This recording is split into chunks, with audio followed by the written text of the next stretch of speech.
All right, let's dive into a story that so many of us know and love. A truly timeless tale about regret, redemption, and the wild idea that a person, even the absolute worst person, can find a second chance. It really makes you wonder, doesn't it? Can one single night, one crazy series of events, be enough to completely flip someone's entire personality? Well, today we're going to meet a man who finds out the hard way. And that brings us to our main character, the one and only Ebenezer Scrooge. He is a man who, despite having all the money in the world, is defined by everything he's missing. And here's what's so interesting about him. Scrooge is incredibly rich, but he lives this life of just profound misery.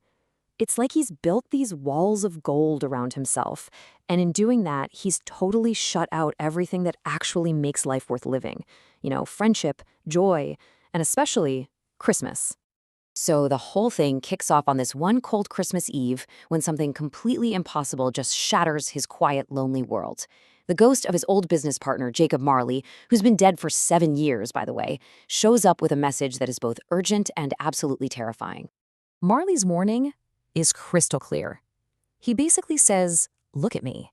Every selfish, greedy choice I made in life forged another link in this heavy chain I have to drag around for eternity."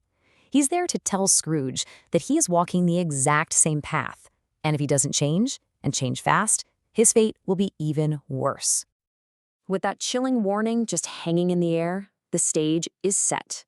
The first of 3 ghosts is on its way, and it's about to kick off a journey that will force Scrooge to take a long, hard look in the mirror. Now, this first spirit isn't there to punish him. Not really. Its whole purpose is to shine a light on his own history, to take him back in time and show him the exact moments, the specific choices that turned him into the miserable man he is today. And it is brutal. He's forced to see himself as this lonely little boy left all alone at boarding school. He gets to relive these hopeful, happy moments from his youth that he'd completely buried. And then, the worst part, he has to watch himself push away the woman he loved, literally choosing money over her. And for the first time in who knows how long, Scrooge feels this overwhelming wave of regret. Okay, so after that painful trip down memory lane, it's time to see the world as it is, right now, on the very Christmas day that he hates so much. So, the goal of this second spirit is pretty simple, to completely shatter that isolated bubble Scrooge lives in. It's here to show him all the warmth and joy and community happening all around him, things he has deliberately chosen to ignore for years. And their first stop could not be a better example. The ghost takes Scrooge to the tiny home of his clerk, Bob Cratchit. And what Scrooge sees there just blows his mind. This family has next to nothing, but their home is just overflowing with love and laughter and gratitude. It's a scene that completely attacks his core belief that money is what equals happiness. And it's here that we see it. That icy heart finally starts to thaw just a little bit. He sees Tiny Tim, the Cratchit's young, frail son who, even though he's sick, is just full of so much hope and kindness. And for the first time, Scrooge feels a real pang of compassion for another person.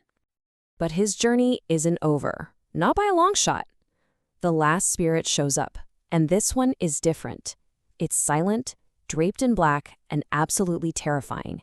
It's here to show Scrooge what will be if he doesn't change his path. And the very first vision he sees of the future is a gut punch. The spirit shows him the Cratchit home, but it's quiet now and sad. The little chair by the fireplace is empty. Tiny Tim is gone. Next, Scrooge is shown these different groups of people, businessmen, laundresses, just casually talking about the death of some local rich guy. They're talking about his money and who's going to go to the funeral, but not a single person, not one, has anything good to say about him. And this is the ultimate consequence of his life. It's not a heavy chain like Marley's. It's something way, way colder. It's just nothing. Total indifference.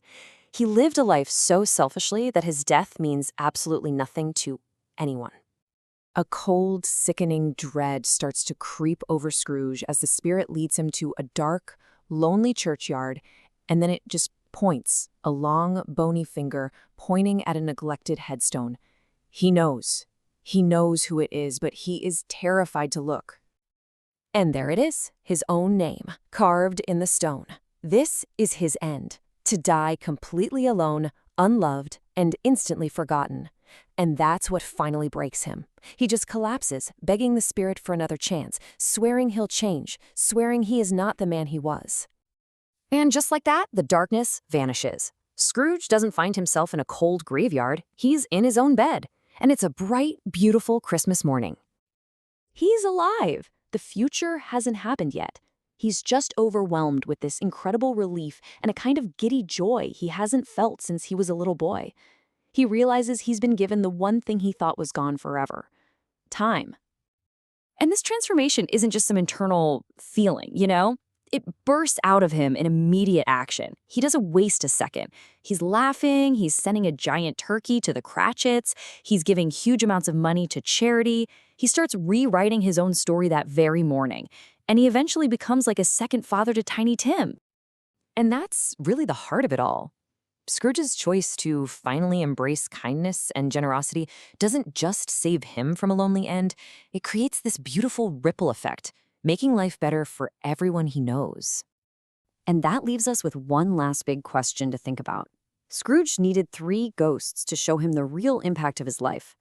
But what about us? If you could see, really see, the effect you have on the people around you, what would you change?